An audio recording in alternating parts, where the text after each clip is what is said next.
Well,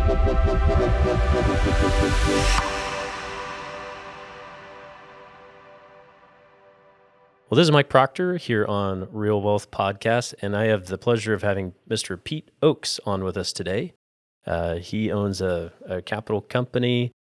He owns a couple of businesses that operate within prison, up in prisons. Well, one prison, I guess. It's got 3 stages to it.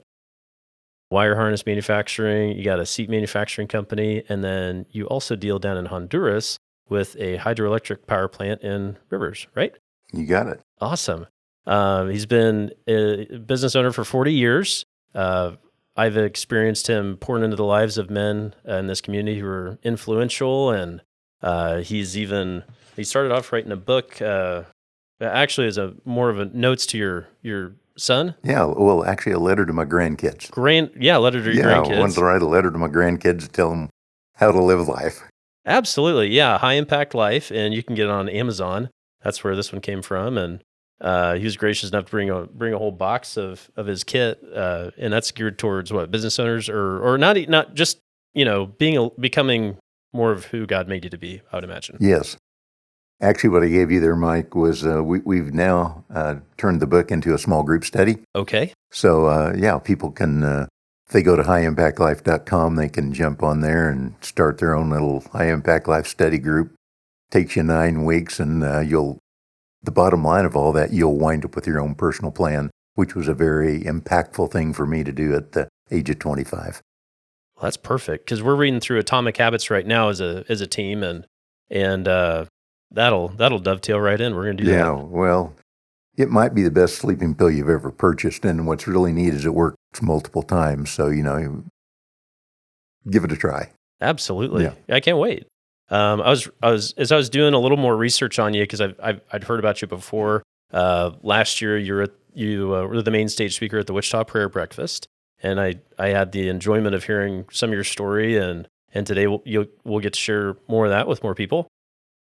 But I was just so impressed by how you talked about how about 40 you woke up and you're like, is this all there is to life? And you'd had a very impressive career by anybody's standards, but realizing that, hey, an impressive career and, presumably plenty of money in the bank isn't as fulfilling as it looks from the outside looking in. So that's the intro I've got for you, but I'll let you do your intro because you tell the story so much better than I could do it. Sure. Well, I'm a Kansas farm kid from Hoisington, Kansas. Jayhawk, graduated Kansas University in 74, came to Wichita, got in the commercial banking business. Did that for about 8 or 9 years, had an entrepreneurial itch and wanted to start my own business, so I started a little investment banking company. We were the middleman in privately held company transactions. And we did that from 82 until about 2000. In the middle of that run, late 80s, we had the opportunity to purchase I had an opportunity to purchase a failing bank. So I bought that failing bank, and that was our first turnaround opportunity. And then throughout the 90s, we acquired a few companies here and there. Major life change for me in 40, at the age of 40, as you mentioned. When I started my own business at the age of 30, I didn't realize, I guess, how difficult it was. I had a great job in a great bank. I loved the owners and the people I worked for, the tremendous people, but I just had this entrepreneurial itch. And the first 2 or 3 years were really tough, but we kind of got through that and things started progressing. And at the age of 40, I woke up and I said, well, I've made more money than I ever thought I would, and I still wasn't very satisfied. And as you and I have talked, Mike, at that point in time, I really moved from an ownership mentality to a stewardship mentality. Really rocked my world, changed my life. I started doing business differently. And that was, I talk about moving from success to significance during the 90s.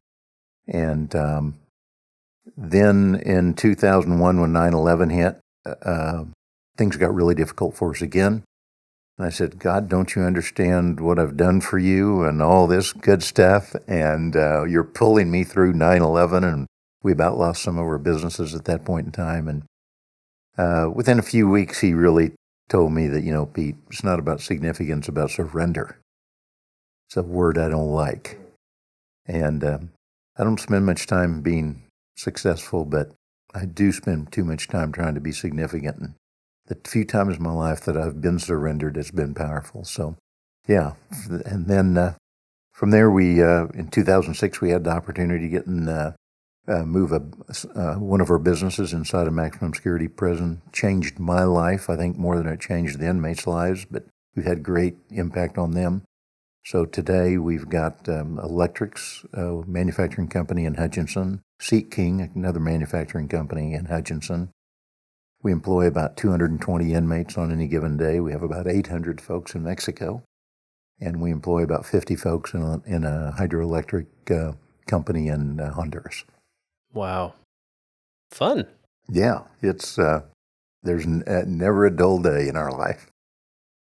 I would imagine so. If you got a couple hundred prison inmates working for you, that's got to be exciting and all kinds of stuff involved with that. Yes. You mentioned your son's running those, the manufacturing side. Yep. I've got a son by the name of Austin, and he took over the CEO role about 3 or 4 years ago, doing a great job. And that apple fell from the tree. Okay.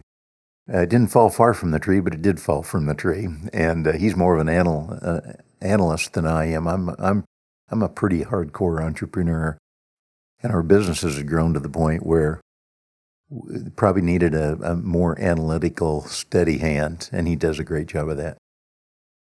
Yeah. In the pre-roll, you mentioned that there was a glide path you revised or something you got in. It sounds like you do some analytics, so maybe you're talking yourself down a little bit on that one, but we do a lot of analytics in our own business just to measure how we're doing, and KPIs, key performance indicators, are a big thing for us, and we monitor our businesses closely. But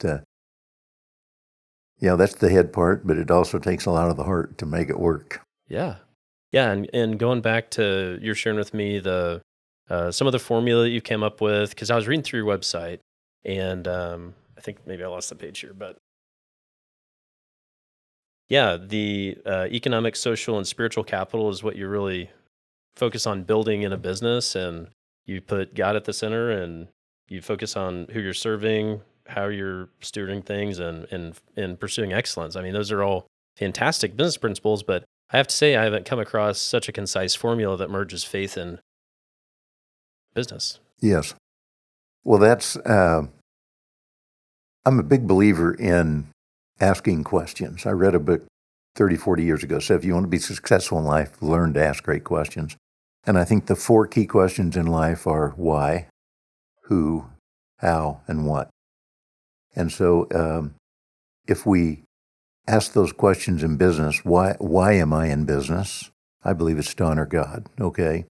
Who are we serving? It's the customer. And so the value or the principle that drives our strategy, who we're serving, is serving people. And then operationally, you need to be excellent. So that's our 3rd value. And the 4th value, if you're going to really execute well, you've got to be what we call a committed steward. So it's about principles, people, processes, and profit. What are we going to do with those? Those are the 4 questions. And It has really helped when I think about those 4 values: honor God, serve people, pursue excellence, be a good steward. Anytime we make a major decision in life, or really in our business, we simply ask those 4 questions. In 2006, we were facing some really competitive price pressure from China, and so we thought we needed to go to China. Well, we had the opportunity to stay in the U.S., go to China, or go to Mexico. So we simply asked these questions. Does going to China or going to Mexico, does it honor God? Yes. Can we serve people? Yes. Can we do it with excellence? Yes at Mexico, no in China. I'll explain that in a minute. And then the 4th one is, are we being good stewards to do that? The reason we didn't go to China is because we're in that particular business. We're in the wiring harness business. And when you put a wiring harness in a container on a boat for 6 weeks, we needed just better service to our customer. So those 4 questions, those are our grid. Every time we make a decision in business, we ask those 4 questions. And it very quickly, we're always looking for red flags, and that is typically the way that we get the red flag. And the more that you can do that self-discovery and know who you are as a business, the easier it makes the questions to answer. Absolutely. I mean, that was some of the most difficult work we've done as a company, is figure out, who are we? You know, what are our core values, and wrestling through that as a team and debating it. But once you clarify and build those filters out, you know, your mission, vision, values, your strengths, weaknesses, opportunities, threats, and take it through all these different filters and understand really who you are. It's like, does this even fit us?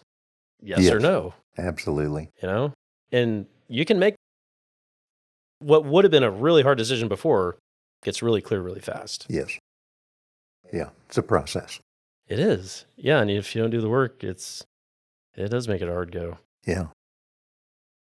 So, so that's a little bit of your background. I realize you've got, 70 years to speak to. Yes. Maybe not all 70 right away, but that's a lot of life, and I'm so encouraged that as I meet guys who are successful, that they hit a wall and they're like, okay, God, now what? And you've continued to grow and grow and grow, and that's really neat. So going back to that, what are some entrepreneurial lessons you've learned along your journey that were major aha moments? And I know you already maybe tagged a couple of them, but maybe what exactly brought you to it, or brought you through it from your perspective, from the inside out? Mike, I think just on a personal front, I made the mistake of thinking that my platform was my purpose. Your platform is your vocation, your career. It's what you do. And until I was 40, I thought that was my purpose in life, to be successful in business. But I think your purpose in life is much greater than your vocation. Your purpose, your vocation is the venue, it's the avenue God's given you to live out your purpose, which I think is to glorify Him, period. I really think that to honor God in all we do, glorify Him in all we do, enjoy Him in all we do, is really our purpose in life. And so that was a tough lesson for me, but thank goodness at about the age of 40, that came to be. I will tell you another lesson. I grew up in a farm family in Hoisington, Kansas. We were not wealthy, but we weren't poor. Okay, I didn't know we were poor or wealthy. I just thought life was great. I got to, I got to Wichita, got in the banking business, then started my own business. And in 2006, as I shared with you, we moved inside of a maximum security prison. That was the first time I'd ever been in a prison. And I will tell you, when I got in there, you and I were joking before, I went in there maybe because of greed. We had a rapidly growing manufacturing company, and we didn't have enough workers. And so I talked to the warden at the prison, and he shared this opportunity that we could go inside the prison. And I thought, wow, this is perfect. I'll work these guys hard. We'll make them pay for their sins, and they'll show up on time every day, being in a maximum security prison. And it's quite the plan. It was a great plan. I got in there about 90 days, and I realized that maybe the only difference between them and myself was they got caught. Now, I'm being a bit facetious, but those men are men. They're, a lot of them in a few minutes or moments made a stupid decision, a wrong decision, and they need to be redeemed just like the rest of us. And so when I saw that it opened my eyes to poverty. And, I think there are really three kinds of poverty. There's financial poverty that most of us think about. But I think there's also relational poverty. Some of us don't have good friends. We need that. And I think there's spiritual poverty. We need to understand who Jesus is and what He did for us. And, you can know Jesus and have a lot of friends, but if you don't have food to eat, you're in poverty. It's a poor thing. On the other hand, you can have a lot of money and a lot of friends and not know Jesus, and you're not flourishing. So that really taught me a lesson, and that really probably changed the course of our business in 2006, because we really moved from this idea that business should maximize shareholder value to we should be a catalyst for flourishing, creating what we would call economic, social, and spiritual capital. That's incredible. Yeah. I struggle with that very thing because I'm like, okay, here, what is the intrinsic value we're trying to build? Because at the end of the day, it's like here in Wichita, Kansas, you don't need that much money to live well. Right. It's a blessing. It's a huge blessing. Yes. But it's like, okay, beyond a certain point, what's the point? Yes. And you can get there pretty quickly. Yeah. But yeah, I love those three tenets of capital you're working to build into your people and into the community. Yeah. I think the greatest lesson I've learned in business, and this really happened about this time and actually a little bit before that, as we began to have success in business, I wondered where I should spend that money, how I should spend it, etc. I was fortunate enough to run into 4 other entrepreneurs. We were at a conference, and one of the speakers asked us the question, in fact, I see it up here on your wall, how much is enough? Okay? That's a question most of us don't want to answer, okay? But we all wrestled with that. In fact, 2 or 3 months after the conference, we all got together, spent a weekend together, and answered that question. We thought it was a net worth number. So we all kind of went around the room, and our goal was by noon on Sunday, came in from all over the country when we were going to fly out Sunday afternoon. By noon Sunday, we all had to have answered with a numerical number, how much is enough. We thought it was a net worth number. So, kind of went around the room as 2, 3, 4, 5 million, 10 million, whatever it was. At the end of that time, we said, why don't we get back together every year, and we're going to hold each other accountable to that number. And if you exceed that number, we're going to expect you to give it away. And within a few years, we continued to meet. Within a few years, we'd all blown through our numbers. And the problem was they were all in our privately held companies. So how do you give your privately held company away? And there are ways to do that. Yeah, but it is tough. It is tough. So what we figured out was the how much is enough wasn't a net worth number. It was how much should I be, the real question is, how much should I be paid to manage the asset God's given me? So at that point in time, we agreed that we should live middle-class lifestyles. So we all froze. We said, instead of a net worth number, we all agreed on what our lifestyle would be. So the best decision I made in business was to freeze my lifestyle 25 years ago. And then as the business has grown, I just don't have to worry about taking out dividends to do crazy stuff with. So that's probably one of the best things.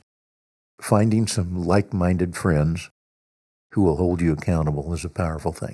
Yeah, it is. Yeah. Yeah, David was just in here talking about how he hates being vulnerable. He's being kind of vulnerable. Oh, it's everything. Yeah. I mean, once a year, we literally bring our personal budgets and share them with each other and talk about, are we spending too much on anything? And are we spending it on the right thing? Yeah. So I used to go to Westy Free, and Ken Cooper got us pretty good one Sunday. He's like, if you're in there, he'd be like, Pete, I did some research, and I know your net worth. Oh, really? From the pulpit. Oh, what? And he's like, and he points to someone else, like, I figured out yours, and need to call people out by name. Oh, my goodness. He says, it's 0. It's 0, yeah. He said, because you can't take it with you. You didn't bring it in. Right. You can't take it out. And we get to stir it between here and there. Yeah. And I do think you can send it ahead, though. You can send it ahead. Yeah. I really believe that. He talked about that too. Yeah. It was funny though. I was like, man, but he got us good. He riled it up pretty good. Yeah. It was funny. So how have you balanced your business and your family life? Yeah, that's the $64,000 question for most entrepreneurs. Because we love to work, we love to create things, we get great satisfaction out of our business. And I think really for me, it just came to the point in time where I had to make a commitment. I'm not going to work anymore. When I first started my business, I I took a 75% pay cut and doubled the hours I was working when I started my business. And so I was in the banking business. I worked from 8 to 5. Well, then I started working from 5 in the morning to 8 in the evening, and I took a 75% pay cut for a couple of years. My wife came to me after a couple of years and said, "This isn't working. You've got to go get a real job," because I was literally working 7 days a week. And so after some vigorous discussion with her, I agreed I wouldn't work at all on Sunday, and I'd only work a half a day on Saturday. It's amazing, Mike. Within a month, my business began to flourish, and I just didn't have to worry about it. And I believe that I was dishonoring God, and I was trying to do it myself. And at that point in time, I really made a commitment. And it's still tough for me today. I love to work. But I made a commitment that God and family come before business. But the only way I will stay true to that is I have found several mentors and several running buddies, as I call them, that walk with me every week that are asking me the tough questions. And otherwise, I would probably be off the rails. What do you think's maybe been the most tangible payoff for you by having your running buddies? Several things. I'm not sure I would have a marriage today if it weren't for my running buddies, okay? I made a commitment to my wife, and I think I would have honored that. I think I've always loved my wife, but I haven't always cherished her. And they have done a great job of, particularly in the last even 10 or 15 years, to just work on me saying, "Pete, you need to love and cherish Deb." So that's been really good. I've got great relationships with my kids. Both of them live here in town. I've got 9 grandkids. We get, it's just an unbelievable blessing to have a family that loves to be together. So that is really a terrific thing. So, Did you say a family that loves to be together? yes. Wow, that's amazing. Yeah, it is amazing. I mean, there are families like that. Yes. But come on, there's a lot of people that they kind of bellyache about family over the holidays and Yes. before they go, and yeah. But that's a huge blessing. That's amazing. It's encouraging to hear that. Yeah, I love being with my grandkids, and I'm not sure they love being with me, but at least they act like it. So maybe their parents have just taught them well. I'm sure they love it. You got a neat place out there too. Yeah, well, it helps living on a farm where there's sticks and mud and frogs and dead skunks and a lot of stuff they can explore. Yeah. And did I see a zip line? You saw a zip line. That's right. I bet they have a good time on that too. They do. All right. Very cool. What's one of the biggest obstacles that you have overcome over your career that was maybe either defining or like, man, we could really lose it all if this doesn't go the right way? Mike, I think it would probably be wanting to take control. I'm a control freak. And so when things go sideways, I typically dig in and I spend more time on my feet than on my knees when things are going the wrong way. And I will tell you, once again, my wife has been such a big part of that. Quick story. A number of years ago, we had a really, really terrific business. It just coined money. It was an amazing business, fairly easy to operate. And there was a need for my wife came to me and just said, I think you need to sell that business. And because there were some other needs in the community that needed some money. And she and I argued about it and wrestled about it over the weekend. And we had a couple of public companies chasing us and wanting that business. And so I called them up on Monday and said, I will sell the business if you give me this price. Following Friday, I had 2 offers at my price. One was for all stock, one was for all cash. I took the cash offer because I needed the cash. And 2 weeks after we signed the contract, this particular business happened to be in the medical business, in the home healthcare business. 90% of our revenues came from Medicare. There was Congress passed a 40% reduction in our revenues. Ooh. The public company that bought us went bankrupt a year and a half later. Oh my goodness. So I will tell you, the moral of that story is listen to your spouse, okay? But I just think we've got to bathe everything we do, family-wise, business-wise, relationship. We've got to bathe those in prayer and just ask God to give us great wisdom as we're working through life. Wow. Yeah, so you had your priorities and you put those first, and maybe you and your wife's priorities together.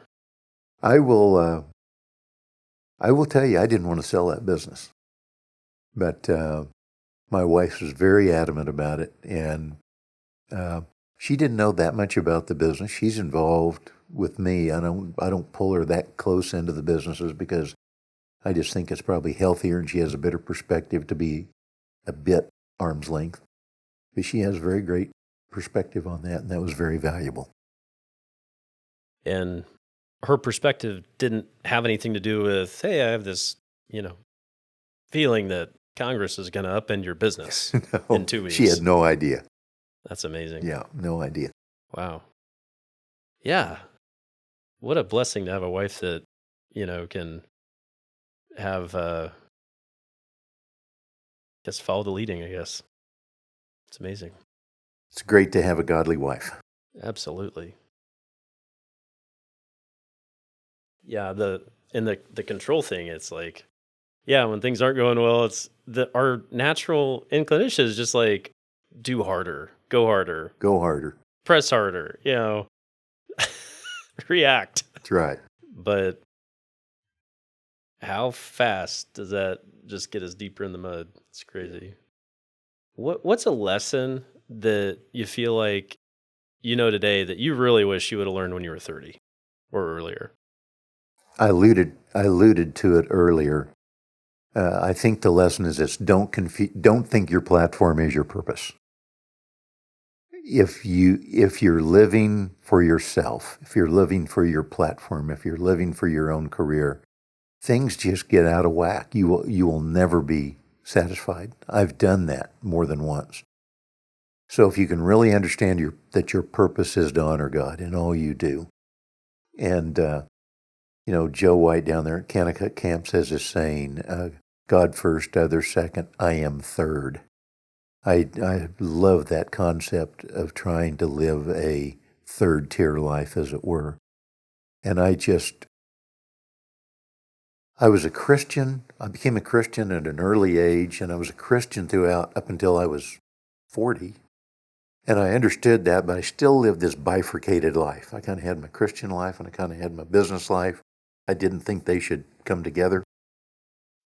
But when you put those together, and it doesn't matter whether you're in business or healthcare or a teacher or whatever you do, I think we tend to bifurcate our lives, and they need to be just sewn together with the Holy Spirit, however that looks. And really, really hard for me to do. I'm sitting here. That is really, really difficult for me to do. But it's a goal that I think every day we need to wake up and say, let's do this.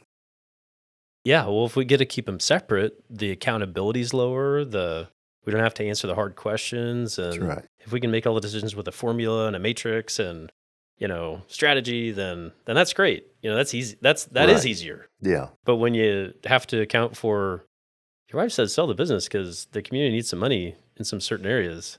Yes. That doesn't happen in a formula. Yeah. And you mentioned it, the accountability. It's huge. Every Monday at noon, I'm on a phone call with a buddy of mine, and we're memorizing Scripture. That's the only way I will memorize Scripture, if that guy is just dogging me every Monday at noon. And I am proud enough that I'm not gonna let him down. So out of sheer pride, I memorize Scripture. It's terrible. What is living the best life possible for Pete today? I'll give you my personal mission statement, and hopefully that kind of sums that thing up. I want to know Christ, and I want to make him known by being a loving husband, caring father, faithful friend, and faith-driven entrepreneur. And I want to do that by serving, being excellent, and being a good steward. So everything I do is kind of geared around that concept. I love working with young business people. So I'm spending most of my time now just mentoring and trying to encourage young business people to make sure their businesses are catalysts for flourishing instead of just money machines. And that's been very gratifying. And I really love these 20-year-olds and 30-year-olds. I think they have a different viewpoint than I did. My generation was all about, let's crank the bucks, okay? And I just, and we can all be greedy. I understand that. But I do think it's been fun to kind of hang with the younger generation and see their heart to make the world a better place. I'm glad that there's people like you in the world that are doing that. Well, it's fun and it's a blessing. Yeah. I haven't had as much of an opportunity to see you up close and personal doing that, but I know you do it. And Eric Melgren and Richard Coe both co-lead a group of guys that I'm in. We meet every Friday morning. We've been doing it for over 5 years now, and the impact that their mentorship is out on that group is astounding. And when we tried to move it out of this house that they were renting, because one guy was getting married, another guy was about to get married, and as it goes. But now we meet over at OptiLife. We use their big room over there, but they said they were trying to go through and like let everybody know that's been through that group, whether it's for a season or just kind of here and there. They're like, we got up over 120 people that have come, have been here at one point or another, so that the people buying this house don't just have this steady stream of guys showed up on Friday morning at 6:30. That's terrific. It was so funny. Yeah. But yeah, it's awesome that there are good men that have been through life and have come to know the Lord in a deep way. Yes. That are comfortable sowing that into the next generation. That's amazing. I love it. By the way, were you a navigator? Yes. Okay. Early on, love the navigators, and I'm still using Topical Memory System and a lot of their material. So very cool. I think they know how to disciple probably as good as anybody I know. Mm-hmm.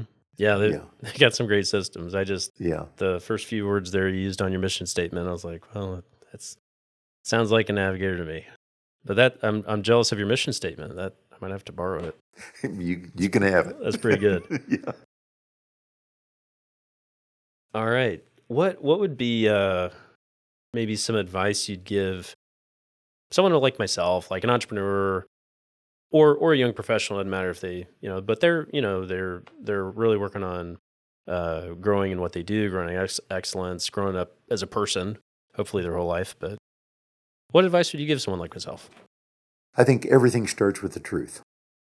And it's not just spiritual truth. It's economic truth. It's relational truth. It's political truth, economic truth, whatever. Pursue the truth.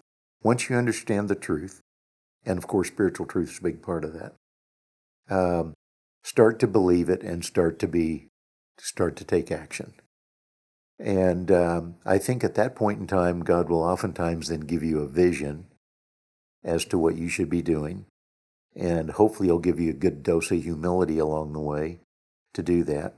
And then I think that starts you on the track to do whatever he's called you to do, whatever the big... I love to encourage people to think about what we call in our planning system an Impact 50 goal. What are you doing today that's going to impact the world 50 years from now? And it totally realigns some of what you're doing today, or at least it should, okay? And so I think when you're in business or whatever you decide to do, Start with the truth. Then that's a head thing. Start believing it with your heart. Start taking some action with your hands. I think God at that point in time will give you a vision for what it can be. He'll give you a good dose of, if the vision is a God vision instead of a good vision, I think he'll really make you understand that you're going to have the humility to understand that it's not going to get done without him and a lot of other people. And I think that really gives you the courage then to move forward. So that's what I'd really encourage that. One other thing, find a mentor if you can. I've got 2 older mentors. One's 96, one's 92. I've not made a major decision over the last 45 years without asking one of those 2 guys. I've got a peer mentor that's about my age, and I've got 2 younger mentors. The old guys give me they're telling me from a historical perspective. They've lived it. My peer mentor is real time with me, so he sees it as I see it. The younger mentors give me a more of a futuristic look because they're younger, they're more aggressive. And so I think when you triangulate those 3 viewpoints, it gives you much more clarity. Interesting. I don't know if you're the first guy that's highlighted having young mentors. Yeah. Well, that I've talked to. Yeah, I love being with young guys. Mm-hmm. The young guys need the old guys need the young guys. Yeah. It's just the way it was. It's discipleship. I like that formula. Yeah. There are a couple young guys that even come to mind for me too, that they're a decade or more younger than me, but I'm impressed. I'm amazed by their ingenuity and their drive, and it's like, absolutely. Man, you're really challenging to me. Yeah. If I could ask, how old are you? 35. Yeah. You're getting to the point, and it probably takes. I think you probably, as you approach 40, you'll find some 25, 30-year-olds that are pretty savvy, and it's good. I've had a couple business mentors, but that's something I don't really have right now. I've been in a couple of different peer groups. One we put together, David was mentioning it. We've got a few business owners that come together on a spiritual level as well. But yeah, that's something that I got to figure out. In fact, David, it's kind of funny. He was just talking about how, board of directors. I was like, I don't even have a board of directors. So I'm my constituents within the business, and we operate, but we are not objective. And that's a extremely valuable thing that I'm missing out on. Yes. So I got to figure that out. I've had 4 or 5 guys that have always acted as my advisory board, and very helpful. They can speak truth into your life in a very positive yet but direct, impactful way. So how, maybe one of the final questions I'll ask is, have you seen the formula for business you've developed impact businesses over the years, and how can others adopt it? It's really impacted ours in a very, very profound way. I've got 4 or 5 other guys that are very close to me, other entrepreneurs, and so I have worked. We've all adopted the system basically, and it's very simple. We believe that our purpose in life is to be a catalyst for flourishing as our businesses go, to create economic, social, and spiritual capital, and we do that through 4 values: honor God, serve people, be excellent, be a good steward. And so that's really the framework we use. We are in the process of launching some materials and potentially a coaching company that would help other businesses do that. And we, if I go back to the 4 questions that I think are really critical: why, who, how, and what. Why am I in business is your purpose. Who am I serving is your strategy. How am I serving should be your operations. And what's my impact is really execution. So those are the 4 disciplines of business. We think you need to understand your purpose, your strategy, your operations, your execution. Know those cold. There are 4 drivers that drive those 4 disciplines. And those 4 drivers are your principles, your people, your practices, and ultimately your profit. So we literally have a 4x4 matrix, and we just step people through. We start at the upper left-hand corner, which is principles, and purpose, which is to honor God. We work our way through 16 boxes, and at the lower right is wise decisions. And if you do your purpose, strategy, operations, and execution well, you're going to wind up with 4 competitive advantages. You're going to have a trusted brand. If you live out your purpose, you're going to have a trusted brand. If you do your strategy really well, you're going to have a unique solution. The marketplace, if you don't identify the problem that you are solving as a business, what is the problem you are solving? Too often we want to design a product. We haven't thought about the problem that is solving. So we focus a lot on what is the problem. And then once you really understand the problem, what is your unique solution? No one else in the marketplace should provide the service that you do. So that's a unique solution is the competitive advantage on strategy. On operations, if you do it well, you'll have world-class service. Nobody should beat you on the service front. And lastly, if you execute properly, you will make wise decisions. So we say a business that has a trusted brand, a unique solution, world-class service, and makes wise decisions, it's going to be very unlikely that you'll fail. Well, that's encouraging. There's a way to do it. Well, I do believe I'm a process person by nature, and that probably came out of when we were in the deal business, because we would look at hundreds of deals. And if you don't have a process to figure out very quickly how to screen out the good from the bad. So we just simply figured out these processes, and very quickly we were able to go in and figure out, should we spend more time here or shouldn't we? And so that just flowed right over into our operating companies. And that's worked very well for us. Yeah. I mean, it's better than we got to keep working on this one or else all of our time invested will be for nothing. Right. Being in, I've worked really hard.